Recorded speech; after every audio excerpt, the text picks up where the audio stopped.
AD 70년에 로마의 베스파시안 장군이 이끄는 군대가 예루살렘을 둘러쌉니다. 쥐새끼 한 마리도 오고 가지 못하는 철통과 같은 그러한 포위 작전이었습니다. 전염병이 돌고 또 양식도 다 떨어져 갑니다. 많은 사람들이 속수무책 죽어갑니다. 전멸의 위기 앞에 처한 것이죠. 결사항전을 주장하는 열심 당원들의 기세에 눌려서 사람들이 입도 뻥끗 하지 못합니다. 그때에 요하난 벤 자카라고 하는 랍비가 고민 끝에 결단을 내립니다. 우리 민족은 망해도 하나님의 율법은, 하나님의 말씀은 후대에 전수가 되어야 한다. 그는 자기가 흑사병으로 죽었다는 소문을 냅니다. 그리고 스스로 관에 들어갑니다. 제자들이 그 관의 못을 받고 다 메고 성 밖으로 나갑니다. 아무도 못 나가지만 그러나 전염병 때문에 죽은 시신을 넣은 그 관은 성 밖으로 내갈 수 있기 때문이었습니다. 성문을 빠져나온 랍비는 뜻밖에도 원수 베스파시안 장군을 찾아갑니다. 하나님의 은혜로 장군님은 차기 황제가 되실 겁니다. 베스파시아는 크게 기뻐하면서 만약에 그렇게 되면 내가 너의 소원을 들어주겠다. 소원이 뭐냐? 랍비는 유대 경전을 공부할 수 있는 작은 학교를 지어주시면 됩니다. 그것만 허락해 주시면 됩니다. 얼마 후에 네로가 죽었습니다. 정말로 베스파시안이 황제로 추대됩니다. 랍비는 유대의 경전, 토라와 탈무드를 가르칠 수 있는 학교를 결국 얻습니다. 거기서 제자들에게 성경을 가르치죠. 유대 민족은 망했지만 그러나 율법을 대대로 전수할 수 있게 된 것입니다. 이렇게 시작된 율법 학교를 예시바라고 합니다. 지금도 유대인들이 있는 곳이라면 어느 곳에서든 이 예시바라고 하는 율법 학교가 함께합니다. 자유롭게 이곳에서 성경과 탈무드를 유대인들은 토론하면서 율법을 익힙니다. 그들의 문화를 후대에 전수하는 것입니다. 수많은 유대인 학자들이 이곳에서 배출이 됩니다. 그렇게 말씀으로 훈련된 유대인들이 전 세계의 정치와 경제와 문화와 예술을 좌지우지하는 것이지요. 신명기 4장 6절에서 주신 말씀이 그대로 이루어진 것입니다. 현대인의 성경 번역본으로 보도록 하겠습니다. 이 모든 것을 잘 준수하십시오. 그러면 여러분이 지혜와 지식으로 다른 민족들에게 명성을 떨치게 될 것입니다. 그들이 이 모든 법에 대하여 듣고 과연 이스라엘 백성은 지혜와 총명이 뛰어난 민족이구나 감탄할 것입니다. 사랑하는 여러분, 하나님의 말씀은 우리를 지혜롭게 만들어줌을 믿으시기를 바랍니다. 그 말씀은 우리를 복된 하나님의 사람으로 살아가도록 이끌어 가시는 것입니다. 우리를 총명하게 합니다. 5월 가정의 달이 아닙니까? 여러분의 자녀가 지혜롭고 총명한 여러분 그러한 자녀가 되기를 원치 않으십니까? 부모의 소원이지요. 그렇다면 말씀을 가르치십시오. 말씀을 묵상케 하십시오. 자녀들과 큐티를 나누십시오. 말씀 속에 담긴 하나님의 선한 지혜가 그 자녀들의 인생을 복된 길로 이끌어 주실 것입니다. 그렇지만 하나님이 말씀을 통해서 주시는 가장 귀한 은혜와 축복이 있습니다. 그것은 바로 복음입니다. 이 복음이 우리를 구원과 영원한 생명으로 이끌어가는 것입니다. 사도 바울은 로마서 1장 16절에서 바로 그 사실을 선포합니다. 내가 복음을 부끄러워하지 아니하노니 이 복음은 모든 믿는 자에게 구원을 주시는 하나님의 능력이 됨이라. 먼저는 유대인에게요 그리고 헬라인에게로다. 유대인과 헬라인, 즉 누구든지 간에 복음의 말씀을 듣고 믿음으로 반응을 하면 구원의 은혜를 경험한다는 것입니다. 그렇게 말씀을 전하는 것이 너무나 중요합니다. 이런 이유로 인해서 사도 바울은 1차와 2차 선교여행 목숨을 걸고 행했습니다. 잠시의 짬을 내어 쉬고 그 이후에 즉각적으로 또다시 거룩한 열망을 품고 세 번째 3차 선교여행을 그는 지금 행하고 있는 것입니다. 우리 지난 시간에 살펴본 대로 바울은 에베소에서 제자들에게 성령 받았느냐, 우리 성령 있는 줄도 듣지 못했다. 그가 예수의 복음을 전하고 성령이 그들에게 임하지요. 방언이 터져 나오고 예언이 그들에게 임합니다. 에베소의 오순절이라 불릴 만한 성령의 역사가 일어난 것이죠. 그 후에 바울은 석 달 동안을 회당에서 하나님 나라의 복음을 전합니다. 그런데 그때 일어났던 반응을 한번 보시기 바랍니다. 9절 말씀을 보면 어떤 사람들은 마음이 굳어 순종하지 않고 무리 앞에서 이 도를 비방하거늘 바울이 그들을 떠나 제자들을 따로 세우고 두란노 서원에서 날마다 강론하니라. 기억하십니까? 2차 선교 여행의 막바지 귀환길에 하나님이 기회를 주시죠. 그가 그토록 가고 싶었고 복음 전하고 싶었던 에베소에 들를 수 있었습니다. 복음을 전합니다. 반응이 놀라웠습니다. 다 스펀지가 물을 빨아들이듯이 복음의 메시지를 다들 너무나 흔쾌히 받아들이는 겁니다. 심지어는 여기 조금 더 거하면서 우리에게 말씀 가르쳐 주십시오. 이것은 1차, 2차 통틀어 한 번도 경험해 보지 못한 놀라운 복음에 대한 환대의 모습이었습니다. 지금 3차 선교여행 때 에베소에 다시 온 것이지요. 무려 3달 동안 말씀을 전하고 있습니다. 그런데 분위기가 달라졌습니다. 어떤 사람들은 마음이 굳어가지고는 순종하지 않더라는 것입니다. 여기서 마음이 굳다라고 하는 문장은 원어로 분석을 하면 스스로 마음을 완고하게 돌덩이처럼 만들다라고 하는 의미를 가지고 있습니다. 그리고 더 나아가서 회당에 모인 무리들 가운데 이 사람들이 반대하고 복음의 메시지를 자꾸 반격하면서 방해하더라는 것입니다. 여러분, 여기서 우리가 생각해야 할 것이 있습니다. 하나님의 말씀을 우리가 가감없이 전한다, 제대로 전한다, 두 가지의 반응이 있는 것입니다. 잘 받아들이는 마음, 그 복음에 능동적으로 기쁨으로 받고 믿음으로 구원받는 사람이 있지만, 그러나 다른 한편으로 복음이 제대로만 전파되고 복음이 가감없이 전파될 때에 그 복음을 튕겨내 버리면서 오히려 적대적으로 반응하는 사람도 얼마든지 있다는 것입니다. 그냥 교회가 사회사업이나 하고 구제사업이나 하고 착한 일이나 잘하고 있으면 여러분, 그런 일은 별로 일어나지 않아요. 그냥 다들 이거 좋은 교회야, 저 교회 참 괜찮아 라고 그렇게 칭찬해 줍니다. 물론 우리가 사회사업하고 구제사업하는 것, 이 사회에 선한 영향력 끼치는 거 해야죠. 그러나 여기에서 머무르면 안 된다는 것입니다. 그것도 해야 하지만 한 걸음 더 나아가서 교회는 반드시 그 가장 중요한 제1의 사명, 복음을 세상 가운데 주변 가운데 전하는 이 일을 우리는 놓아서는 안 된다는 사실입니다. 복음만이 왜냐하면 구원의 길을 알려주기 때문입니다. 그런데 정작 복음을 전하면, 복음의 메시지를 전하면 착한 교회야, 저 교회 괜찮아 하던 그런 분들 중에서도 쌍수를 들고 눈에 쌍심지를 켜고 반대하고 반발하는 분들이 여기저기에서 튀어나오는 것을 경험할 수가 있습니다. 전에 제가 여러분 설교 때 한번 드렸던 말씀이죠. 우리 교회 권사님 금요철야 기도회를 급하게 오기 위해서 택시를 탔습니다. 택시기사분과 두런두런 이야기를 우리가 그렇듯 나눕니다. 반응이 좋았어요. 이거 이야기하면 대응해주고 서로 분위기 좋아서 이분에게 복음 전해야 되겠구나. 이 권사님이 마음이 굉장히 순수하면서도 여린 분이십니다. 저 기사님, 천국이 있는데요. 여기까지 얘기하는 그 순간 그렇게도 이야기 잘 주거니 받거니 해주던 이 기사분이 얼굴이 싹 바뀌면서 그만해요! 듣기 싫어요! 거기서 딱 끊어버리는, 이분이 급 움츠러들어 버렸습니다. 미안합니다. 더 이상 말을 못하는 거예요.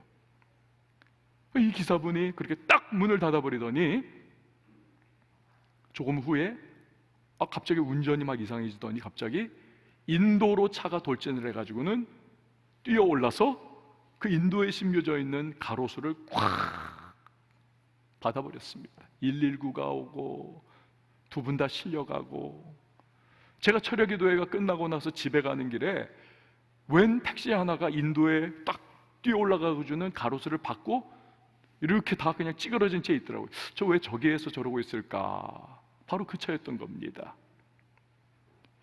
왜 다른 말은 괜찮은데 복음이 가감없이 제대로 전달되면 반발과 심지어 대적하는 일까지 일어날까요? 애굽 왕 바로가 이스라엘 백성 놓아주기를 그렇게 싫어했던 것처럼 사탄이 누군가를 그 멸망의 소나기에서 벗어나는 것, 구원받는 것, 여러분 이걸 싫어하는 거지요. 이것을 견딜 수 없어 하는 것입니다. 그래서 복음을 받지 못하도록 마음을 막 격동하는 일을 하기도 하는 것입니다. 또한 복음이 전해지면요, 그 복음 전해지는 그 순간이 판가름이 나는 순간입니다. 이분이 알곡이냐 쭉정이냐, 이분이 하나님께서 창세전에 구원하시기로 작정한 사람이냐 그렇지 못한 사람이냐. 물론 반발하고 대적한 분 중에서도 나중에 예수 믿고 돌아오는 분이 있지만, 그러나 그 순간 많은 경우에 판가름이 나는 경우들을 우리는 보는 것입니다. 여러분, 말씀에 대해 어떤 태도를 가지느냐 하는 문제는 이게 불신자들에게만 국한된 것이 아닙니다. 우리에게도 직접 연관되는 문제입니다. 사랑하는 여러분, 축복 중에 축복이 무엇인 줄 아십니까? 많은 복들이 있죠. 그러나 가장 축복 중에 축복은 하나님의 말씀이 들려올 때에 내 마음이 부드럽게 그 말씀을 수용적으로 받아들일 수 있는, 성경 예수님의 표현에 의하자면 옥토와 같은 마음을 가지는 것. 내가 부드러운 마음을 하나님의 말씀에 대하여 갖고 있다는 것이, 이게 정말로 축복 중에 축복입니다. 왜냐하면 하나님의 말씀 안에는 은혜가 있습니다. 축복이 있습니다. 넣어놓으신, 우리를 향하신 하나님의 약속들이 있습니다. 내 마음이 부드러워서 그 메시지를 잘 아멘으로 받고 감사로 받으면 그 하나님의 말씀 안에 담겨있는 은혜가 내 삶에 임하고 복이 임하고 하나님의 약속이 내 삶의 현장에 이게 풀어놓아 다니면서 이루어지는 것입니다. 아멘? 그런 역사가 나타나는 것입니다. 그래서 30배, 60배, 100배의 결실을 맺는 것이죠. 반면에 아무리 교회를 다니고 신앙생활 오래 했어도 그 마음밭이 좋지 못하면, 예수님 표현에 의하면 길가와 같은 마음이면 말씀이 심기기 어렵습니다. 말씀을 안 받아요. 잘 안 믿습니다. 잘. 결국 말씀 안에 담긴 은혜와 축복과 그 무한한 약속들이 내 것이 결코 되지 못하는 것입니다. 그뿐만이 아닙니다. 그 상태가 계속되다 보면요, 타락할 수 있습니다. 신앙이 변질될 수 있습니다. 완악해질 수도 있습니다. 유럽을 보십시오. 한때 기독교가 얼마나 꽃을 피웠던 곳입니까? 근데 선교대국이었던 그 영국이 지금 여러분 얼마나 타락했습니까? 이제는 기독교의 기자도 꺼내기 어려운 나라가 되었습니다. 기독교를 아예 박해 아닌 박해를 하는 나라가 바로 영국이 되었습니다. 가장 유럽에서도 영적으로 타락하고 세속적 인본주의가 꽉 찌들어 있는 곳이 영국입니다. 한때 네덜란드, 즉 화란의 장로교는 우리나라를 포함해서 전 세계에 영적인 지대한 영향을 끼쳤던 나라입니다. 근데 지금은 기독교가 자취를 싹 감춰버리고 마약하고, 이 네덜란드 어떻습니까? 커피숍 어디에? 우리 커피 좋아하니까 우리 관광객들이 네덜란드 사람한테 커피숍 어디냐 그러면 저기 커피숍 보이지 않느냐고 갑니다. 그 커피숍이 들어가서 대마초 피우는 곳입니다. 커피숍은 대마초 피우는 곳. 아예 그렇게 등식이 성립되어 있는 나라. 공창제도가 그냥 대놓고 이루어지는 나라. 심지어는 요즘에는 방문 안락사 제도가 세계 최초로 시행되는 나라입니다.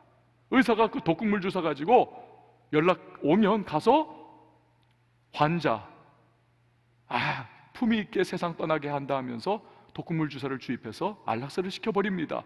집에 출장 와가지고. 여러분, 다들 기독교 문화가 남아있어서 인권이 최고의 가치이지만 말씀이 사라진 인권, 하나님의 뜻을 오용합니다. 뒤틉니다. 왜곡합니다.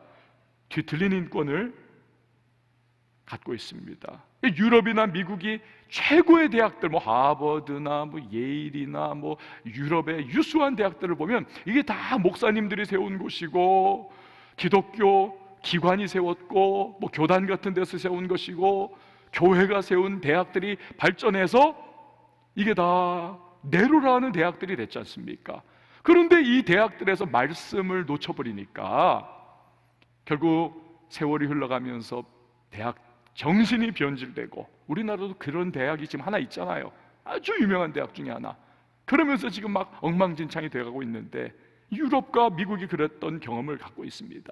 반기독교 사상과 하나님을 대적하는 운동이 가장 활발하게 이루어지고 있는 그러한 대학이 되었습니다.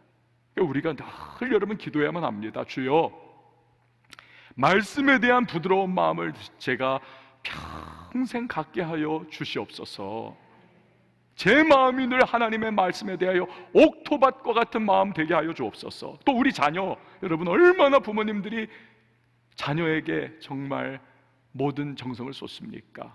자녀에게 말씀의 소중함을 가르치고 그들이 말씀에 대해서 부드러운 마음을 평생 가질 수 있도록 우리가 정말 부모님들 여러분 기도 많이 해야만 합니다. 공산주의를 일으킨 karl 막스 보십시오. 이 사람이 교회 다니던 사람입니다. 김일성, 할아버지가 목사님, 엄마가 집사님, 그 일가가 다 교회들 출신이에요. 그 꼴을 내는 것입니다. 히틀러, 이 사람은 아예 목사 되겠다고 신학까지 잠깐 했던 사람입니다. 그러나 마음밭이 완악하고 결국 말씀을 튕겨내버리니까 이 성령이 역사하는 축복의 말씀이 돼야 되는데 이게 튕겨져 내가버리는 것, 길가와 같은 마음, 그러니 인류사의 죄악과 고통을 지금까지 끼치고 있죠. 여러분 지금도요, 동성애라든지 여타 하나님을 대적하는 운동을 보면 그 뿌리 깊게 사상적인 바탕을 이룬 사람들 중에 반드시 기독교 출신, 가문 출신, 교회 다니던 누구 그 안에 반드시 껴 있습니다. 왜 그렇습니까? 이게 아이러니 아닙니까?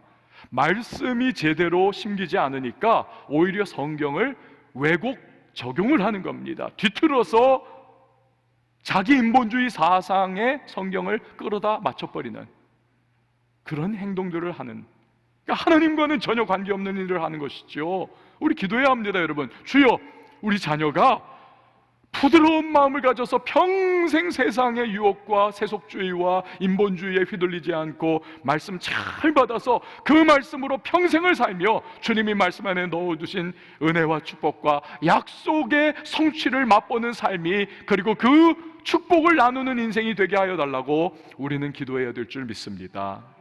여러분, 말씀에는 능력이 있습니다. 말씀에는 힘이 있습니다. 생명의 역사가 있습니다. 우리 교회 성도님 이야기입니다.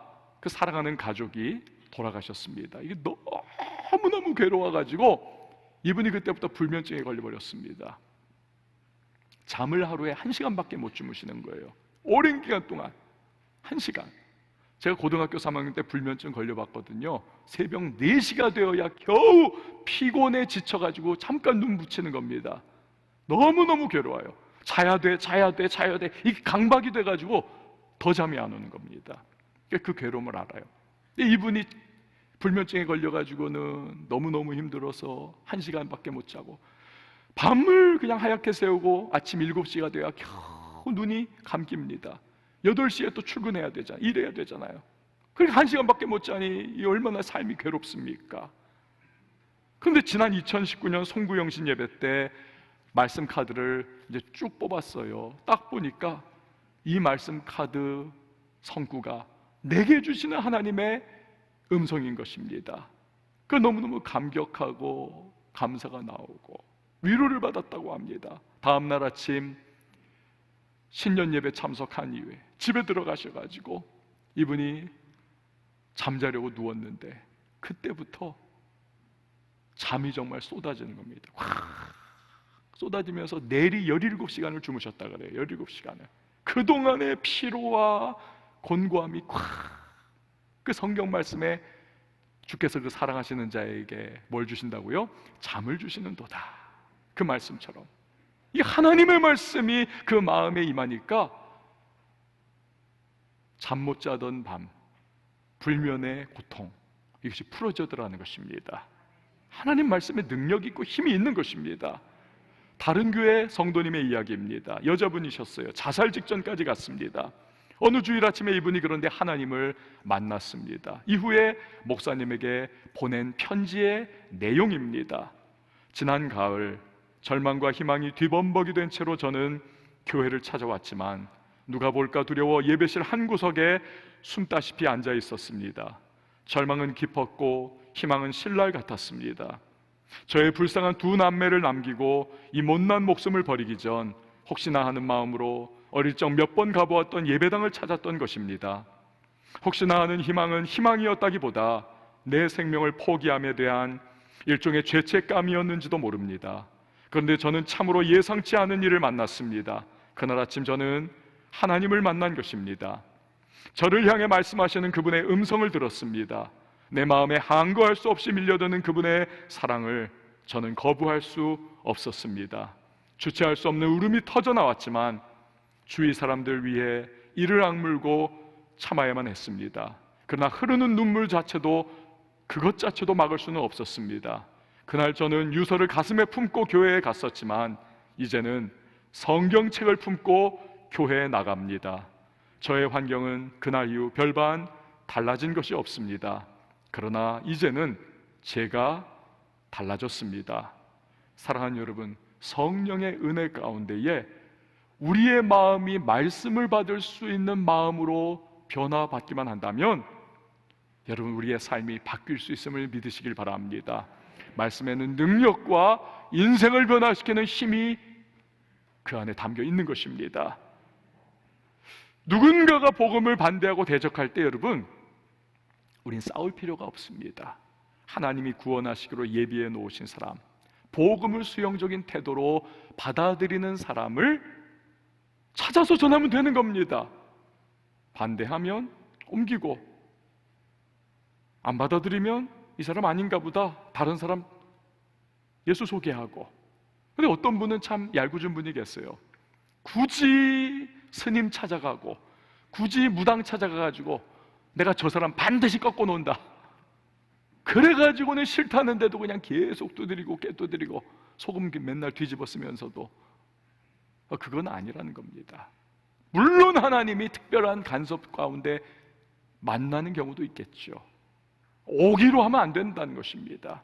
그건 폭력이에요. 그럴 필요 없습니다. 주님이 붙여주시는 사람에게 전하면 되는 겁니다. 바울이 그랬습니다. 회당 안에 반대하고 대적하는 사람들이 생기니 회당을 떠나는 거예요. 그 옆에 두란노 서원에서 날마다 강론하더라는 것이죠. 이 두란노 서원은 그 당시 에베소에서 네로라 하는 아주 유명했던 두란노라는 이름의 철학자의 사설 학원이었습니다. 영어로는 티라누스라고 하는 사람이에요. 두란노. 지중해 인근 지역 여러분 아시다시피 낮에 엄청나게 덥지 않습니까? 이거 힘들어요. 너무너무. 여행 가보신 분들도 낮에 여행 괴롭습니다. 그래서 태양이 가장 뜨거울 때는 오전 11시경부터 오후 4시경까지 약 5시간 정도는 그 태양이 열기가 식을 때까지 점심 식사 빨리 하고 차라리 그냥 푹 우리 쉬자, 잠도 자고 쉼도 갖고, 이게 그 당시의 관습이었습니다. 지금도 지중해나 남미 지역 사람들은 시에스타를 갖지 않습니까? 낮잠 시간을. 너무 더우니까 차라리 쉬는 겁니다. 그러니까 바울은 이 시간에 비어있는 두란노 서원을 저렴하게 빌렸겠죠. 거의 떠리로 빌렸을 겁니다. 그리고는 거기에서 계속해서 제자들에게 말씀을 가르쳤다는 것이죠. 가만 생각해 보면 참 안 됐어요. 한편으로는 또 자기 자신을 불꽃처럼 태우면서도 어떻게 이렇게, 남들 다 쉬는 시간, 바울도요 여러분 지금 널널한 시간이 아닙니다. 그도 아침부터 저녁까지 이게 자비량 선교예요. 선교 자금을 자기가 장막, 천막 만드는 일을 직접 하면서 자급자족하면서 복음 전해야 하기 때문에 파김치가 되어 있는 상태인데, 남들 다 쉬는 시간 자기도 쉬어야 하는 그걸 포기해버리고 두란노 소원 빌려서 그 가장 땡볕, 에어컨이 있습니까? 선풍기가 있습니까? 그 어려울 때에 말씀을 가르치고 있는 것입니다. 그렇게 쉬지 않고, 여러분 10절 말씀을 한번 보시기를 바랍니다. 10절에 보니까 2해 동안 이같이 하니 아시아에 사는 자는 유대인이나 헬라인이나 다 주의 말씀을 듣더라. 즉 에베소에서 2년 동안이나 그렇게 수고롭게 말씀을 가르쳤다는 거죠. 그 결과 이 에베소 지역에 있는, 또 인근 지역에 있는 유대인들이나 헬라인 할 것 없이 다 예수의 복음의 말씀을 들을 기회를 얻더라는 것이죠. 얼마나 대단한 헌신입니까? 이것은 오직 한 가지 이유 때문입니다. 다시 한번 로마서 1장 16절 말씀 우리 이번엔 같이 한번 읽어보도록 하겠습니다. 시작. 내가 복음을 부끄러워하지 아니하노니 이 복음은 모든 믿는 자에게 구원을 주시는 하나님의 능력이 됨이라. 먼저는 유대인에게요 그리고 헬라인에게로다. 아멘. 복음이야말로 세상 무엇보다도 가치 있고 귀중한 하나님의 힘이요 능력이기에 내가 이 복음 내 목숨을 걸고 전하겠다는 바울의 모습인 것입니다. 여러분, 우리는 늘 쉽게 들을 수 있는 말씀 아닙니까? 아무리 코로나여도 마스크 끼고 이렇게 나오면 우리 예배당에서 말씀 듣고 영상으로라도 우리 들을 수 있지 않습니까? 그러나 누군가에게는 말씀이 정말 접하기 어려운 것일 수가 있습니다. 지금도 북녘 땅에 있는 우리 동포들 말씀을 들을 수 없는 거지요. 누구에게는 어렵습니다. 그렇기에 우리는 말씀을 전할 기회를 살펴야만 합니다. 내가 누군가에게 전할 수 있는 그 대상은 누굴까? 착하게 살고 좋은 일 하고 주변 사람 돕는 게 다가 아니라는 겁니다. 그것도 해야 하지만 그걸 넘어서서 결정적인 순간에는 우리가 복음을 전할 수 있고 예수를 소개하고 말씀을 전하는 일을 할 수 있어야 한다는 것입니다. 바울은 하나님의 말씀의 귀중함을 알았습니다. 에베소 사람들이 그 말씀으로 구원의 놀라운 은혜를 누리기를 그는 소원했습니다. 그래서 자신을 불꽃처럼 태워가면서까지도 복음을 전한 것입니다. 그럴 때 하나님은 바울의 전하는 복음을 지원해 주기 위하여 그의 손으로 놀라운 역사가 나타나도록 하십니다. 11절에서 12절 말씀 보십시오. 하나님이 바울의 손으로 놀라운 능력을 행하게 하시니 심지어 사람들이 바울의 몸에서 손수건이나 앞치마를 가져다가 병든 사람에게 얹으면 그 병이 떠나고 악귀도 나가더라. 아멘. 바울이 땀을 닦던 손수건, 그가 천막 만드는 일을 할 때 앞치마와 같이 작업복을 입고 두르고 꽉 좀 매고 그 일을 하던 그 앞치마, 그의 땀이 배어 있고 그의 노동에 힘겨운 고통이 그 숨결이 배어있는 그의 손수건과 그의 작업복 앞치마, 이것을 사람들이 병든 사람에게 얹으면 병이 떠나가고 귀신이 쫓겨나가는 놀라운 역사가 나타나도록 하나님이 능력을 발휘해 주시더라는 것입니다. 또 흥미로운 일이 기록되어 있습니다. 13절에서 16절 말씀 보십시오. 이에 돌아다니며 마술하는 어떤 유대인들이 시험삼아 악귀 들린 자들에게 주 예수의 이름을 불러 말하되 내가 바울이 전파하는 예수를 의지하여 너에게 명하노라 하더라. 유대의 한 제사장 스게와의 7 아들도 이 일을 행하더니 악귀가 대답하여 이르되 내가 예수도 알고 바울도 알거니와 너희는 누구냐 하며 악귀 들린 사람이 그들에게 뛰어올라 눌러 이기니 그들이 상하여 벗은 몸으로 그 집에서 도망하는지라. 에베소에는 마술사들이 꽤 많았습니다. 이 에베소가 이 여신을 섬기고 있었는데 거기서 파생한 많은 마술들이 있었습니다. 그런데 유대의 제사장 스게와의 7 아들이 이게 변질돼 가지고 하나님 떠나서 마술로 밥 벌어먹고 살더라는 것입니다. 이 인간들이 귀신 들린 사람에게 예수의 이름을 시험해 봤다는 겁니다. 우리가 예수의 이름, 바울이 말하는 예수의 이름으로 귀신아 너에게 명하노니 떠나가라 라고 명령을 해봤다는 거예요. 그랬더니 귀신이 툭 튀어나와 가지고는 내가 예수도 알고 바울도 알지만 넌 누구냐 하면서 뛰어올라 가지고 7명 두들겨 패고 옷 다 찢고 개망신 주고 결국 쫓아갔다는 것입니다. 도망갔다는 거예요. 이 일로 인해서 에베소 사람들이 다 두려워하면서 야, 진짜 예수의 이름에 뭔가가 있구나, 저 바울이 전하는 복음이 이게 뭔가가 있구나, 예수의 이름을 높이게 되더라는 것입니다. 많은 사람이 회개하고 돌아옵니다. 심지어 마술사들이 많은 수 주님 앞에 돌아와서 이 마술사들이 회개하고 불살라 이제는 떠나보낸 마술책이 은 5만이나 되더라. 오늘날 10만 원을 일당으로 계산하면 50억 원이나 되더라. 여러분, 부적 같은 거 수천만 원 하지 않습니까? 이런 것들 많은 거죠. 엄청난 마술 관련 서적과 도구들을 다 그냥 태워버렸다. 그 결과를 20절이 우리에게 소개하고 있습니다. 우리 한번 같이 읽어봅니다. 20절 시작. 이와 같이 주의 말씀이 힘이 있어 흥왕하여 세력을 얻으니라. 아멘. 사랑하는 여러분, 우리가 꼭 기억해야만 하겠습니다. 오늘날 교회가 해야 하는 가장 중요한 일, 가장 절실한 일, 하나님이 우리에게 맡기신 가장 소중한 최우선순위, 그것은 주님의 말씀을 전하는 것입니다. 한국교회가요, 여러분, 대한민국의 사회복지 관련 사업 80%를 한국교회가 감당을 하고 있습니다. 아셨습니까? 대한민국 자체가 그걸 감당하는 게 아니에요. 다른 종교가 아닙니다. NGO 단체가 아닙니다. 80%가 한국교회 관련 또는 한국교회가 이 일을 감당하는 거예요. 그러니까 한국교회가 손놔버리고 무너져버리면 대한민국 사회복지사업의 인프라가 완전히 붕괴해버리는 상황입니다. 그렇지만 그거만이 하고 그거 중요하지만 거기 갇혀 있어서는 안 된다는 것입니다. 이것을 매개로 삼아서 우리가 주님의 복음을 전하는 일, 말씀을 전하는 일, 영원한 생명을 주는 예수 그리스도의 이름을 전하는 일을 감당하는 데까지 나가야 교회는 그 본래적 사명을 완수하는 주님의 기쁨이 될 수가 있다는 것입니다.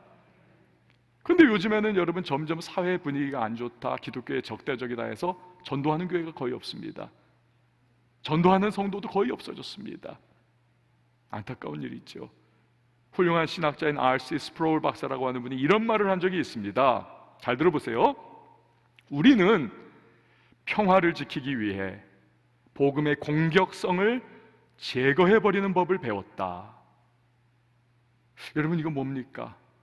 예수 전하면, 교회 가자고 하면, 예수님이 유일한 구원의 길이시다 말하면 사람들이 들고 일어나고 편협하다고 말을 하고 독선적이라고 자꾸 이야기를 하면서 치고받으니까 주변 사람들하고 잘 지내기 위해서, 평화를 위하여 복음의 본래적인 공격성, 여러분, 하나님 나라는 뚫고 들어가는 겁니다. 침노하는 겁니다. 이 공격성을 잃어버린 것이, 그 잃어버리는 법을 배운 것이, 스스로 배우는 것이 오늘날 교회와 성도의 안타까운 모습이라는 것이지요. 우리가 그래서는 안 되겠습니다. 온 세상이 다 그래도 여러분, 우리 왕성교회만큼은 이 복음의 공격성을 끝까지 잃지 않는 교회가 될 수 있기를 바랍니다. 오늘 바울이 복음을 전할 때 하나님이 놀라운 일을 보여주셨듯 하나님의 말씀 뒤에는 반드시 하나님의 능력이 함께 해주십니다. 우리가 환경과 상황과 사람들 반응 보면서 스스로 위축받고 우리가 주저앉고 포기해서 그렇지, 우리가 믿음으로 주님의 말씀을 전하고 교회가 믿음으로 복음을 전하고 말씀 가르치고 성도들이 믿음으로 전도하고 나가면 반드시 하나님의 성령 역사해 주셔서 거기에 힘과 능력이 일어남을 믿으시기를 바랍니다. 스펄전 목사님이 한 번은 형편없는 설교를 했다고 합니다. 죽을 쓴 겁니다. 워낙 뛰어난 설교자니까 자기 스스로 충격이 너무 큰 거예요. 끙끙 앓았습니다. 기도합니다. 하나님, 형편없습니다. 그렇지만 불쌍히 여겨주십시오. 무에서 유를 창조하신 하나님 아니십니까? 그 형편없는 설교를 통해서도 우리 성도님들의 마음을 위로해 주십시오. 그리고는 일주일, 다음 주일 설교를 위해서 그냥 보상 심리를 또 갖는 거죠. 내가 다음에는 이거 한번 원대를 보여야지 어떡하겠는가, 내가 이거 완전히 뒤집어야지 어떡하겠는가. 그래서 하여튼 준비 잘해가지고는 명설교를 스스로는 했다. 자화자찬하면서 뿌듯하게 내려왔습니다. 사람들도 막 목사님 은혜 받았어요 이러면서 인사를 합니다. 스펄전 목사님의 마음에 궁금함이 문득 듭니다. 지난주 설교와 이번 주 설교의 결과 비교를 한번 해보자. 알아봤습니다.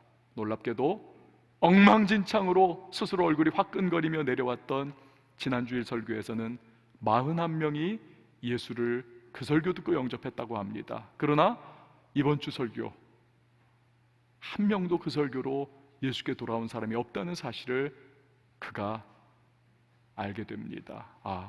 내 능력이 아니었구나. 하나님의 말씀 자체에 힘이 있구나.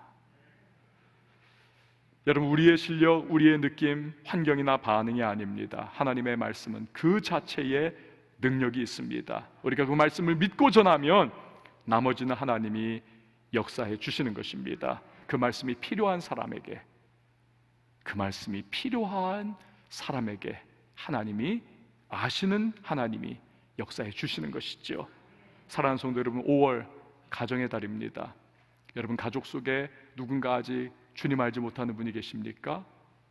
또는 누군가 자꾸 마음에 자꾸 부담되고 눈에 자꾸 밟히는 누군가가 있습니까? 될까 싶어서 주저하면서 자꾸 스스로를 위축시켜버리는 그러한 모습으로 혹시 지내고 계시지 않습니까? 여러분, 하나님의 말씀의 힘과 능력을 믿으십시오. 그 안에 주님의 성령의 역사가 함께하고 계십니다. 우리가 그 말씀 믿고 신뢰하며 나갈 때 우리가 아닙니다. 하나님께서 역사하시고 은혜를 베풀어 주시는 것입니다. 우리 시간에 함께 찬양하시고 기도하도록 하겠습니다. 주님의 말씀 향해 우리가 달려갑니다. 나 인간적인 힘과 나 인간적인 능력이 아니라 성령으로 우리가 신뢰하며 나간다면 그럼 주님이 일해 주십니다. 내 마음에 먼저 부드러운 마음이 필요해요. 말씀을 잘 받을 수 있는 마음, 그리고 그 마음으로 주님의 말씀을 신뢰하며 실천하며 나가면 그 안에 담겨있는 은혜와 축복과 약속이 이루어지는 것입니다. 오늘 이 시간에 함께 찬양하고 기도하도록 하겠습니다.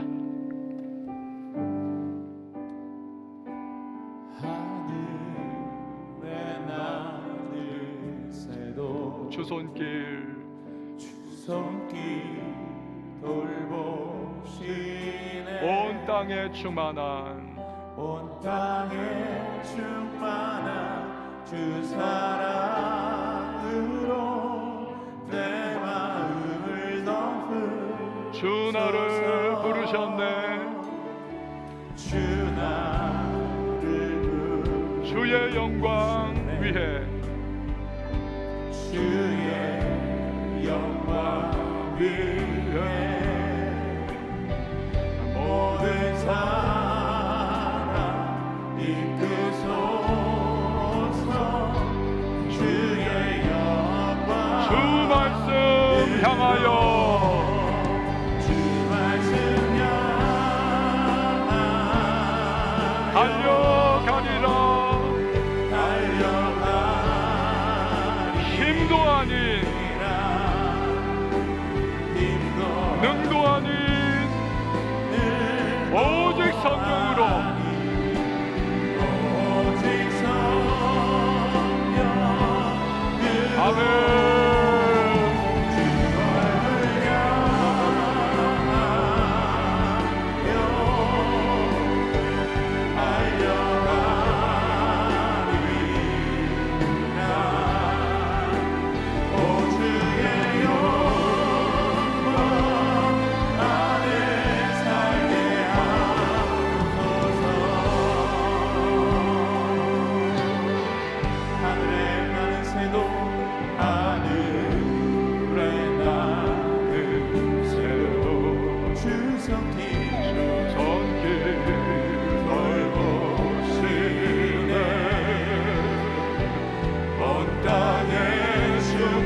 사랑하는 성도 여러분, 하나님의 말씀에는 그 자체에 생명력이 있습니다. 활동력이 있습니다. 운동력이 있습니다. 관절과 골수를 찔러 쪼개며 마음에 숨은 모든 죄악을 드러내시고 우리의 마음과 심령을 새롭게 회복시키는 능력이 그 안에 있습니다. 부드러운 마음으로 말씀을 받을 수 있기를 원합니다. 성령의 역사가 나타날 것입니다. 그 안에 담겨있는 하나님의 은혜와 축복과 약속이 실현되는 삶을 살아갈 수가 있습니다. 주여, 오늘 나의 삶이, 또 우리의 자녀의 삶이, 우리 가정의 삶이 주님의 말씀 앞에 옥토와 같이 부드러운 마음으로 받게 하여 주옵소서. 또한 말씀은 반드시 전해져야만 합니다. 생명이기 때문입니다.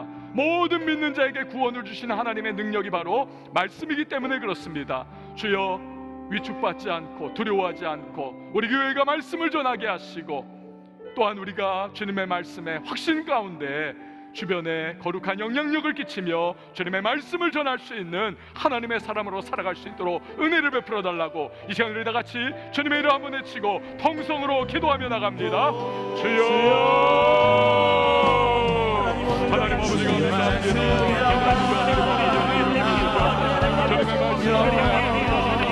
주님의 말씀 하나님의 생명이 있고 하나님의 은혜가 있고 하나님의 약속이 있고 하나님의 말씀을 하나님의 성령의 역사에 지금 있습니다. 오늘 어머니 그리워하지 않게 하여 주옵소서.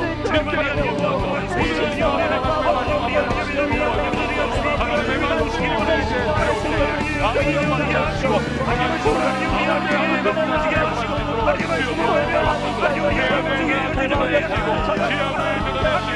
하나님의 영광을 이루어지고 하나님의 말씀을 살아갈 수 있는 우리가 날 수가 있도록 하나님의 우리 가운데 하나님의 말씀을 하나님의